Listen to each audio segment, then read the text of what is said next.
The path that brought you here winds down through terrace slopes where olive trees stand in patient rows, their silver-green leaves catching the amber light, and you can see how the land has been shaped by centuries of careful hands, each stone wall placed with knowledge passed from one generation to the next, each terrace carved to hold the precious soil against the slope.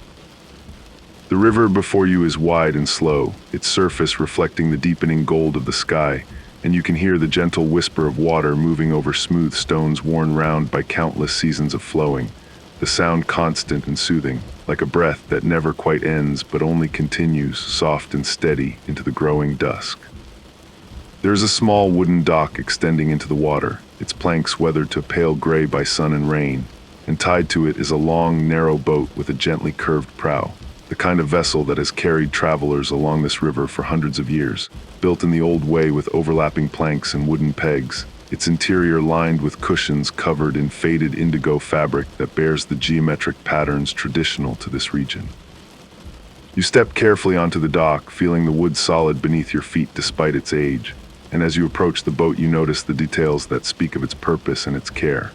The oars resting in their locks are smooth from use, the rope that holds the boat is coiled neatly, and on the cushion someone has placed a small woven basket containing a ceramic flask of water and a bundle wrapped in clean linen, provisions for a journey that is meant to be slow and unrushed.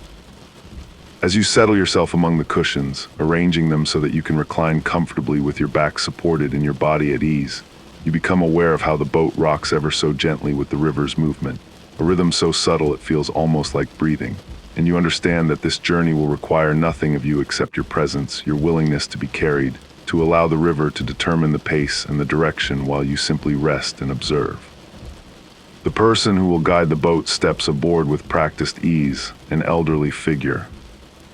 whose face is weathered and peaceful, wearing the simple loose garments suited to the warm evening, and without speaking they release the rope and push away from the dock with one long oar, and the boat begins to glide forward into the current, leaving behind the shore and the stone steps and the terraced hills, moving out into the wide embrace of the river as the sun sinks lower and the first evening star appears in the pale sky above the eastern horizon.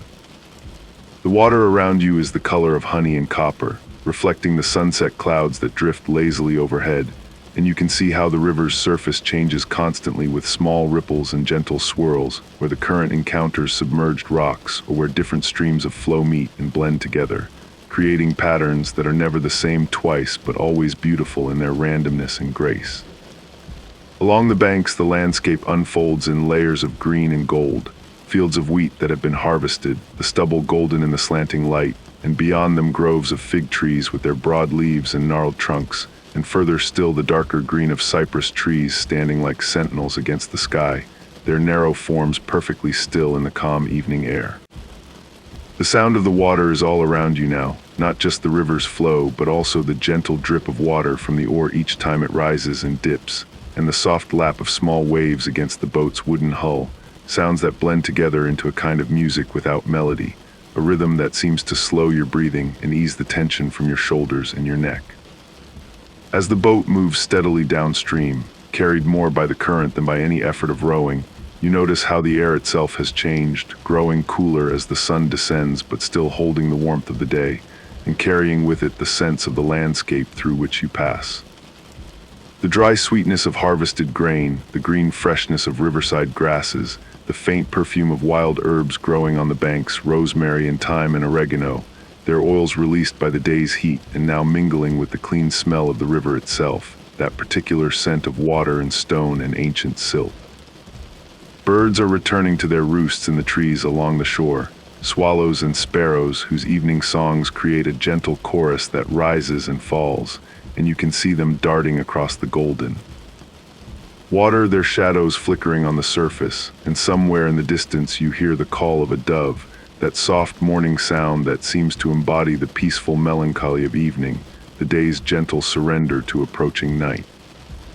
The boat passes beneath the arch of an old stone bridge, and for a moment you are in shadow, the air suddenly cooler, and you can see how the bridge's underside is stained with water marks and green with moss, evidence of floods and high waters from seasons past, and you can hear how the river's sound changes here, becoming more resonant, echoing slightly off the stone before you emerge again into the open air and the low golden light. On the far side of the bridge, the landscape shifts subtly. The banks become lower and more lush, with willows leaning out over the water, their long trailing branches nearly touching the surface, creating curtains of green through which the light filters in dappled patterns. And between the willows you catch glimpses of small meadows where wildflowers grow in profusion, poppies and chamomile and cornflowers, their colors muted now in the fading light but still beautiful, still perfectly themselves. You allow your gaze to soften and wander, not focusing on any one thing but letting the scenes drift past like a slowly unrolling scroll, and you become aware of how your body has begun to relax more deeply into the cushions, how the gentle rocking of the boat has established a rhythm that your breathing unconsciously follows, slow and even, and how the sounds and scents and sights are all combining to create a sense of profound peace, a feeling that you are exactly where you should be. That this moment extending into the next moment and the next is complete and sufficient, requiring nothing more than your quiet presence. The sun touches the horizon now, a perfect orange sphere balanced on the edge of the world, and the sky above you is transforming through shades of amber and rose and pale lavender, colors so subtle and beautiful they seem almost impossible, and the river reflects them all, becoming a mirror of the heavens, so that you seem to be floating not on water but on light itself, suspended between earth and sky in this perfect hour when day has not quite departed and night has not yet arrived. Chapter 2: The Villages of Dusk. The river carries you around a gentle bend, and ahead you see the first village of your journey, a cluster of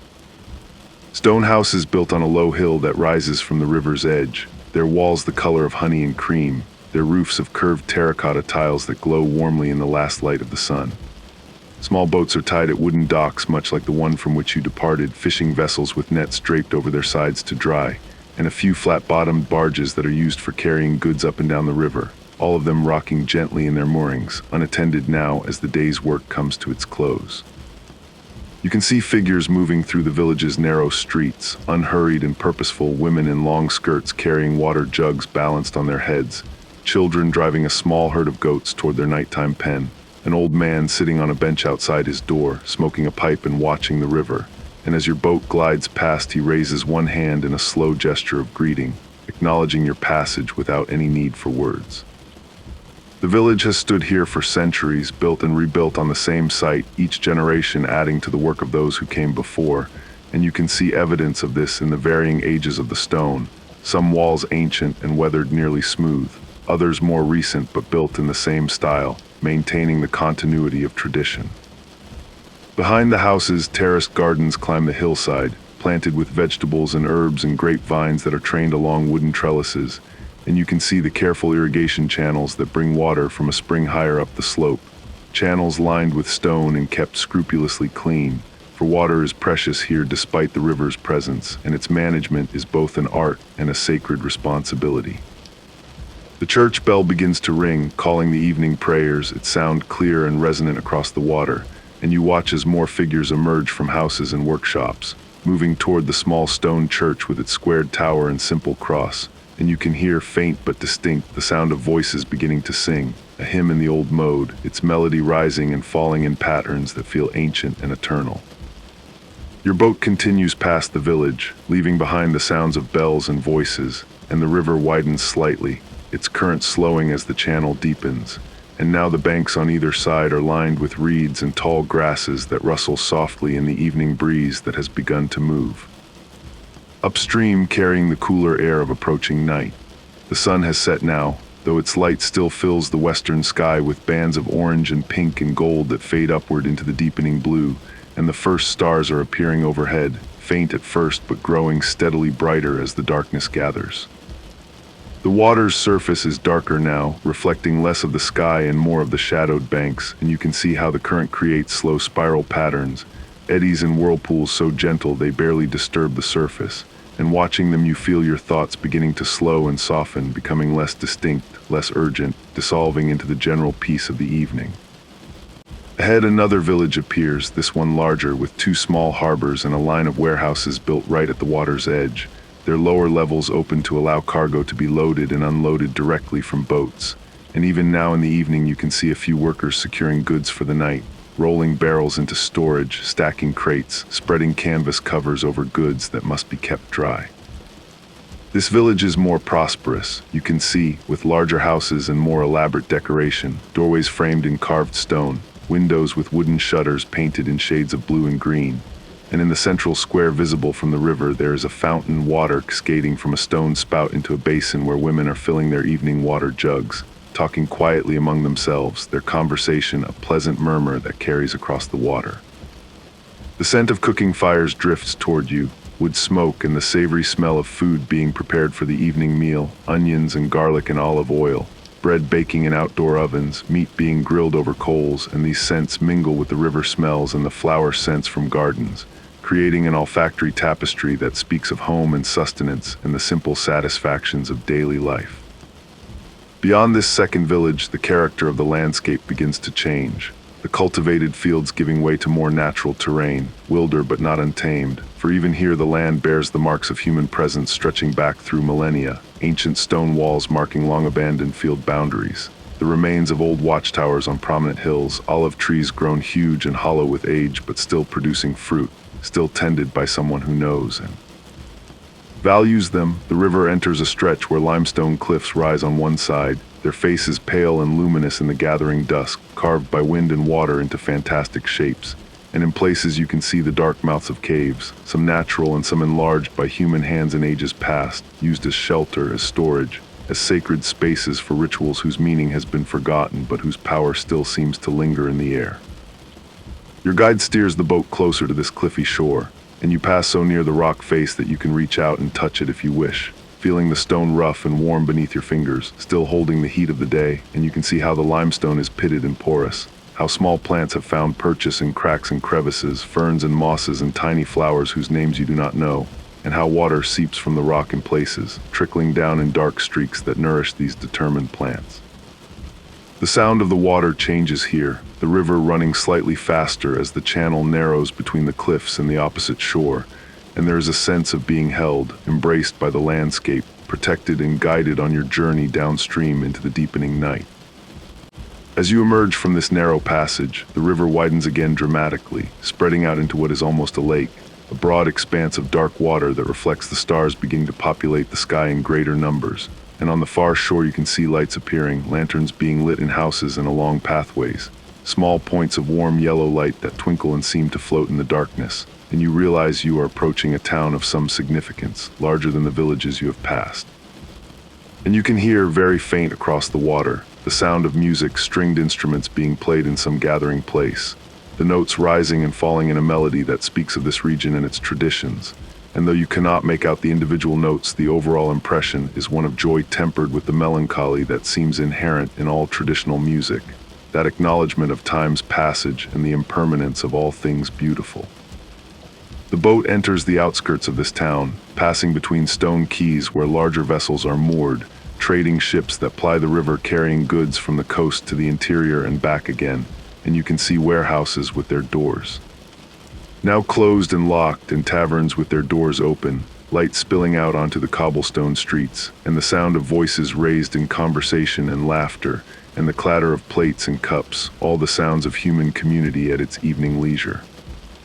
Your boat does not stop here but continues past, following the main channel that curves around the town center, and you can glimpse, through the gaps between buildings, the town's market square now empty of vendors but still bearing the traces of the day's commerce, trampled vegetable leaves and fruit peels being swept into piles by a solitary figure with a broom, and the fountain in the square's center still running, its water catching the light from nearby windows and seeming to glow with its own soft luminescence. Beyond the town, the river enters a stretch where both banks are lined with gardens that descend in terraces to the water's edge, elaborate pleasure gardens surrounding substantial villas, the country estates of wealthy families who have built their retreats here where they can enjoy the river's beauty and the mild climate. These gardens are masterpieces of design and cultivation, with formal hedges trimmed into geometric shapes, gravel paths that wind between flower beds planted according to principles of color and bloom time, so that there is beauty here in every season, and fruit trees espaliered against walls, their branches trained into flat fans and cordons, and fountains and small waterfalls feeding into ponds where you can hear, even from the river, the deep thrumming calls of frogs beginning their night chorus. Lanterns hang in the trees of these gardens, paper lanterns painted with delicate designs, lit from within by candles, and they sway gently in the evening breeze, casting moving patterns of light and shadow, and through the windows of the villas you can see more lights and occasionally the silhouettes of people moving through elegant rooms, living their own evening rituals of which you are only a distant observer, a peaceful witness passing by on the river like a dream they might or might not notice. The scent of flowers is strong here, jasmine and gardenia in night-blooming stock, plants chosen specifically because they release their perfume in the evening and through the night, and breathing in these scents you feel another layer of tension leaving your body, your shoulders dropping, your jaw unclenching, your hands resting open and relaxed on the cushions, and the boat's gentle rocking continues its work of lulling you deeper into this state of profound relaxation, your breathing slow and deep, your heartbeat steady and calm, your mind drifting like the boat itself, carried forward by a current you do not need to direct or control, only to trust and to allow. Chapter 3, The Garden of Water and Memory, continued. The river carries you now into a section where the banks recede into darkness and the water seems to expand in all directions, and you have entered what feels like a vast lake, though you know it is still the river, simply widened and slowed by the flatness of the land through which it flows, and the stars above are reflected so perfectly in the still surface that you cannot quite tell where the water ends and the sky begins, and you feel as though you are floating through space itself. Suspended in a realm where up and down have lost their meaning, where there is only the gentle forward motion and the darkness filled with points of light, near and far, above and below, all around you in every direction. The air has grown cooler now, but it is a pleasant coolness, refreshing against your skin, and you can feel the faint moisture in it, the humidity that rises from the water and settles on your face and hands like the softest touch. And breathing this air you taste minerals and green growing things and the particular flavor of night itself, that indescribable quality that belongs only to darkness and stillness and the slow turning of the earth away from the sun. Your guide no longer rows but simply holds the steering oar, making small adjustments to keep the boat in the main channel, and the silence between you is comfortable and complete, for there is no need for words, no need for anything except this shared presence in the night, this journey that continues without effort, carrying you both forward into deeper darkness and deeper peace. The sounds around you are subtle now, the soft whisper of water against the hull, the occasional splash of a fish rising to the surface and then descending again, the distant call of a night bird, and beneath and through all these sounds, a deeper silence that is not the absence of sound but rather the presence of stillness, the vast quiet of the natural world at rest, and this silence seems to enter you, filling all the spaces within, calming the constant chatter of thought. Allowing your mind to become as still and reflective as the water on which you float. The boat passes through a stand of reeds that grows thick on both sides, tall and dense, their feathery tops creating a corridor through which you glide, and the sound of the boat moving through water changes here, becoming softer, more muffled, and the reeds themselves rustle and whisper as you pass, their dry stems clicking gently against one another, and this sound is like language without words, like a conversation between the reeds and the breeze and the water. Speaking of things that need no translation because they are understood by the body rather than the mind, understood in the way that breathing is understood, automatically and without conscious thought. Emerging from the reeds, you find yourself in an open area where islands rise from the water, small mounds of earth covered in vegetation,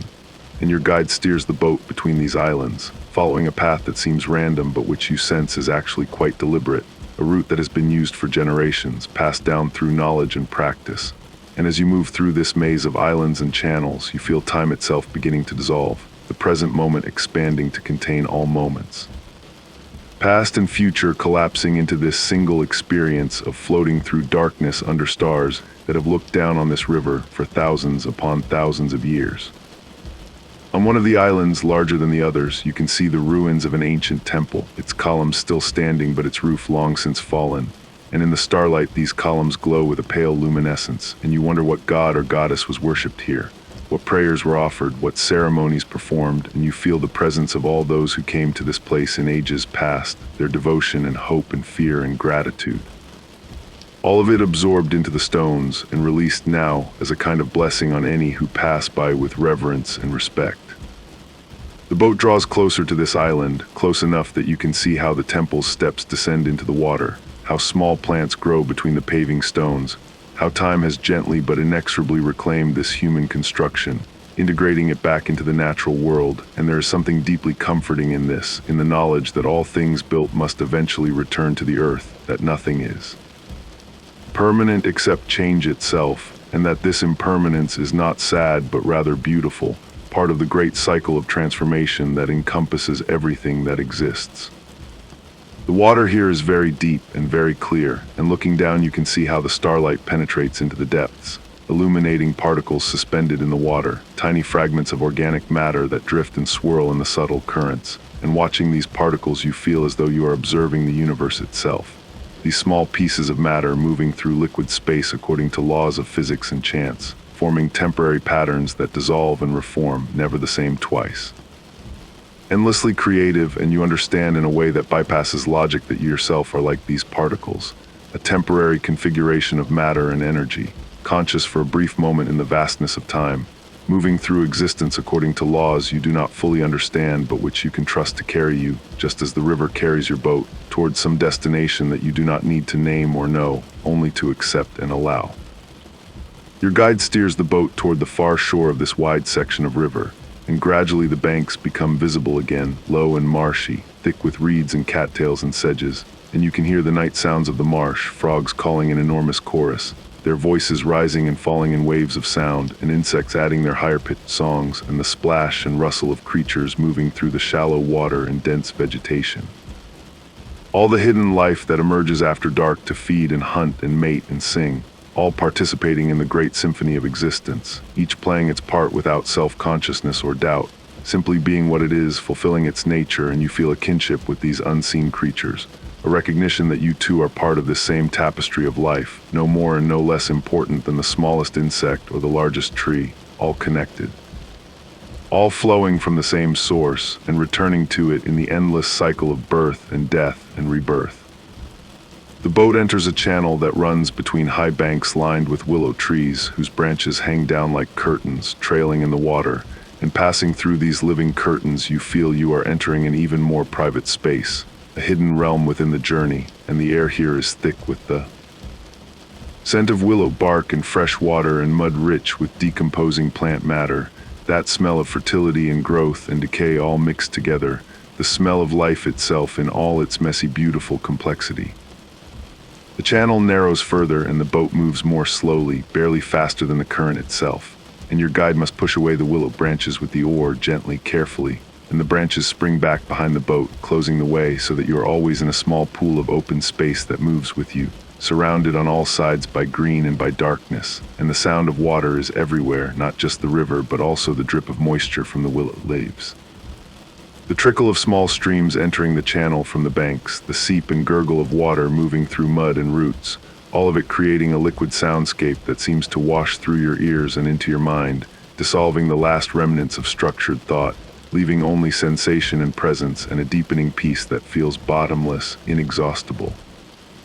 The channel opens suddenly into a circular pool, perfectly round as though it had been excavated deliberately, though you sense it is a natural formation, perhaps an old spring or a place where the river once eddied and carved out this basin in the soft earth, and the pool is surrounded by ancient trees, oaks and chestnuts of enormous size, their trunks massive and gnarled, their branches spreading overhead to create a canopy that opens in the center, directly above the pool.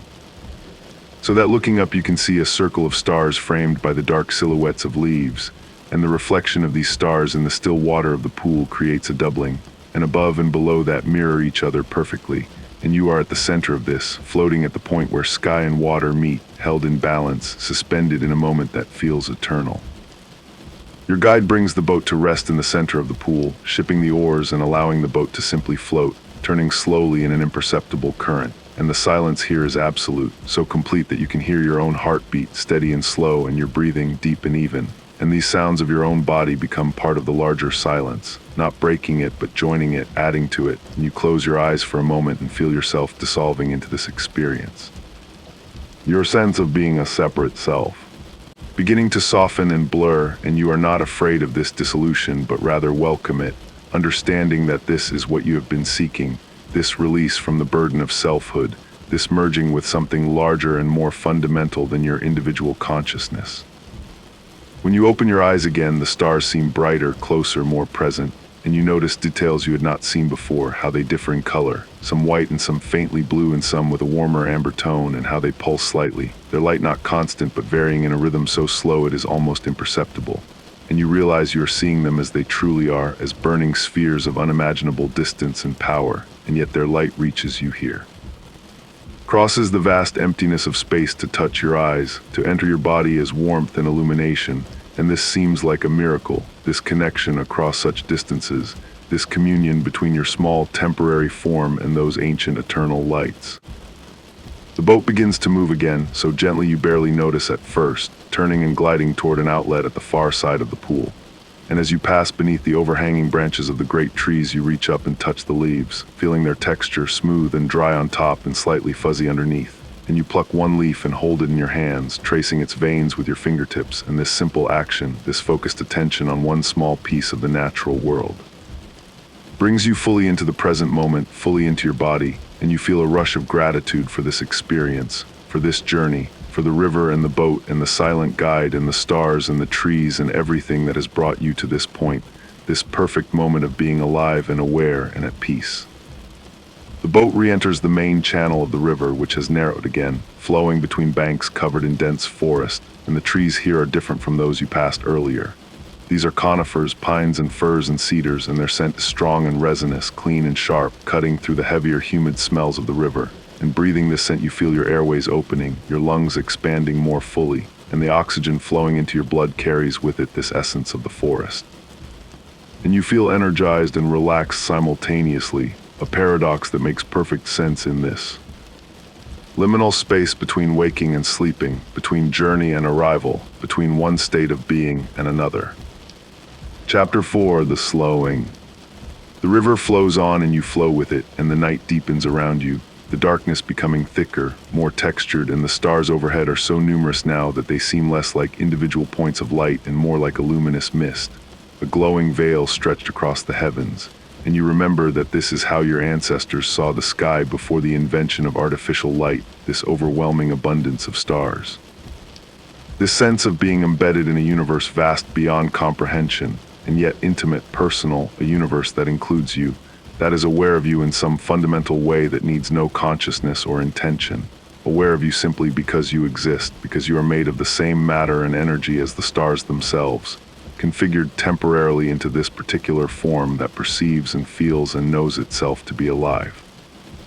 The boat moves more slowly now, the current having diminished to almost nothing, and your guide must use the oars again, but rowing gently, unhurried, dipping the blades into the water with a rhythm that is soothing and regular. And you notice how the sound of the oars has changed, how the water makes a different sound now, softer, more liquid somehow, as though it has thickened slightly, become more viscous. And you realize that you must be approaching a delta or an estuary. A place where the river begins to spread and slow as it prepares to meet the sea, though the sea itself is still far away, many hours of travel downstream, and you will not reach it on this journey, will not need to reach it, for your journey has a different destination, a place of rest rather than arrival, a point of stillness rather than completion. The banks are very low now, almost level with the water, and the land on either side is marsh, vast stretches of wetland where water and earth intermingle, where solid ground is rare and the landscape shifts with the tides and seasons, and you can sense the richness of this environment, the abundance of life it supports, birds and fish and mammals and reptiles and insects, all adapted to this liminal zone where elements meet and merge, and the air is thick with moisture and with scent. The smell of salt beginning to mingle with the fresh water smells, a hint of the ocean that lies beyond, and mud and rotting vegetation and the complex organic chemistry of decay and growth happening simultaneously. And breathing this air, you feel your body responding, relaxing even more deeply, your muscles becoming heavy and soft, your bones settling into the cushions, your weight fully surrendered to the support beneath you, no part of you holding or resisting, every part of you at ease. The stars are reflected in the water all around the boat, and as the boat moves it seems to disturb these reflections, creating ripples that spread outward in concentric circles, and the stars shimmer and dance in these ripples, their light breaking into fragments and reforming, and watching this you feel your thoughts doing something similar, breaking apart and reforming, losing their usual structure and solidity, becoming more fluid, more dreamlike, and you are aware that you are moving between states of consciousness. Not quite asleep, but no longer fully awake, suspended in that twilight realm where the boundaries between inner and outer begin to dissolve, where imagination and perception merge, where the mind releases its grip on the need to categorize and understand, and simply allows experience to flow through it, unfiltered and uninterpreted. Your guide steers the boat into a side channel, even narrower than those you have passed through before, and here the vegetation grows so thick overhead that it forms a tunnel, and you pass through near total darkness, guided only by the sound of water and the subtle current and your guide's deep knowledge of this waterway. And in this darkness, your other senses become more acute. You become more aware of touch, of the cool air on your skin and the soft fabric of the cushions beneath you and the gentle rocking of the boat. And you become more aware of scent, earth and water and green growing things and something else, something sweet and elusive that you cannot quite identify, perhaps night blooming flowers somewhere nearby, or perhaps simply the smell of darkness itself, if darkness has a smell, and you think perhaps it does. Perhaps every quality of experience has its corresponding sensory signature if you become quiet enough and attentive enough to perceive it. The tunnel of vegetation opens into another pool, smaller than the circular pool you rested in earlier, but similar in feeling, enclosed and protected, and here there is a small island in the center, barely larger than the boat. Itself just a mound of earth covered in soft grasses, and your guide brings the boat alongside this island and secures it to a wooden post that has been driven into the ground for this purpose. And for the first time since the journey began, the boat is completely still, no longer rocking, no longer moving forward, simply resting, and this stillness is both startling and deeply satisfying, and you feel your body adjusting to it, appreciating it. Settling even more completely into relaxation now that the subtle motion has ceased. Your guide gestures toward the island and you understand that you may step onto it if you wish, and carefully, moving slowly, you rise from your reclining position and step out of the boat,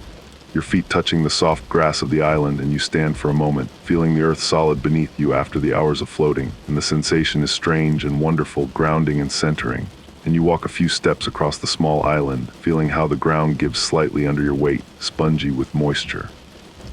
And you notice small flowers growing in the grass, tiny white blooms that are barely visible in the starlight, and you kneel down to look at them more closely, and their scent rises to meet you, sweet and faint and utterly pure, and you stay there kneeling in the grass looking at the flowers, and time passes but you do not measure it. You simply remain present with the flowers and the grass and the earth and the night, and gradually you become aware that tears are sliding down your face, though you are not sad. You are not sad at all. You are something beyond happiness or sadness. You are simply open, simply present, simply here in this moment that is every moment, this place that is every place, this experience that is the essence of all experience. When you return to the boat, your guide has laid out the contents of the basket that was provided at the beginning of your journey, and there is bread, dark and dense and slightly sweet, made from grains grown in the region you have been traveling through, and there is cheese, creamy and mild, made from the milk of goats that graze on the hillsides, and there are figs, ripe and soft, their flesh sweet and seedy and deeply satisfying, and there is the water from the ceramic flask. Cool and pure and tasting of minerals and stone, and you eat slowly, savoring each bite, each sip, aware of the flavors and textures.